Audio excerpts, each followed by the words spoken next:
Hello everyone, I'm Audrey Miller, and today we're going to analyze the topic of common airport mistakes. With my 15 years of travel experience, I've seen it all, and today's video breaks down the common airport mistakes that are getting travelers into big trouble.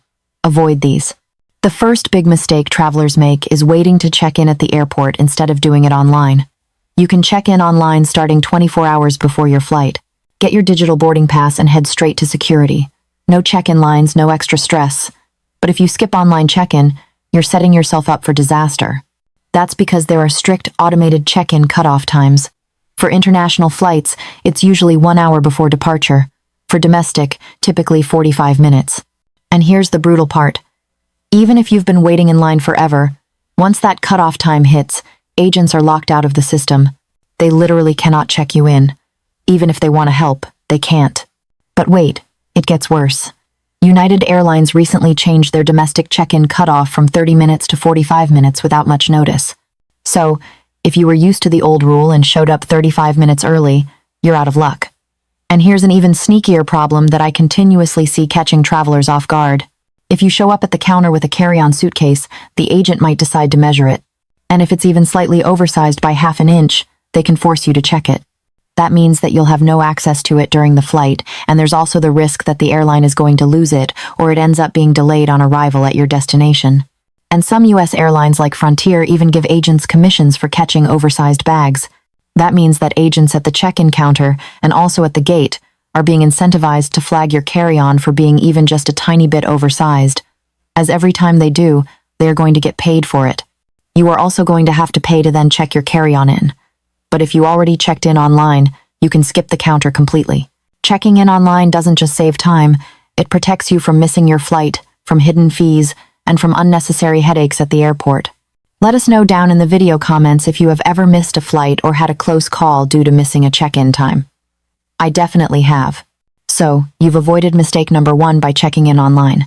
That's great, but you also don't want to make the mistake of relying on only your digital boarding pass.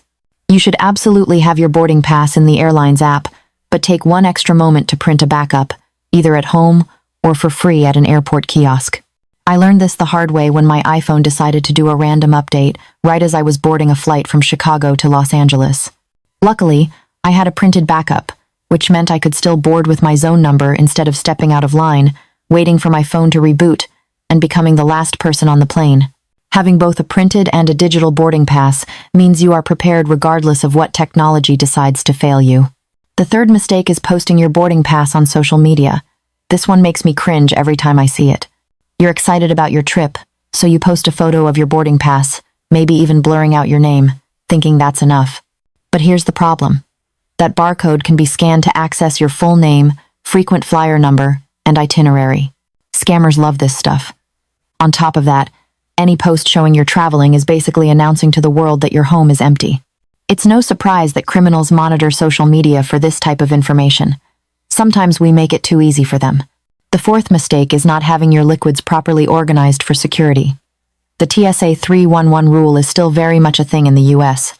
Liquids, gels, and aerosols must be 4 ounces, 100 milliliters, or less, all packed into a single quart-sized clear plastic bag. The mistake I see constantly is when travelers don't have their liquids bag easily accessible. Then they get to security, hold up the line, and end up triggering extra screening. Don't be that person. Pack your liquids in an easy-to-grab spot and be ready to pull the whole thing out. It takes 5 seconds and saves a ton of stress. The fifth mistake, not knowing exactly where your gate is. Even if you want to grab food or chill at a lounge, walk by the gate first. Don't just assume that gate B5 and gate B6 are next to each other. I personally learned this lesson the hard way at Atlanta's Hartsfield-Jackson Airport when I found out my connecting gate was in a completely different concourse, a train ride away. At the very least, use an app like Google Maps. A lot of US airports have detailed indoor maps now. This saves you from that panicked sprint when you realize your gate is much further away than you thought. The sixth major airport mistake is going to the wrong gate because you relied on outdated information. Gate assignments change constantly. The gate listed on your printed boarding pass might not be correct by the time you get through security. Those flight information screens throughout the airport are your most reliable source. Even your airline app might not be accurate if it doesn't refresh. The seventh mistake is mixing up departure time with boarding time.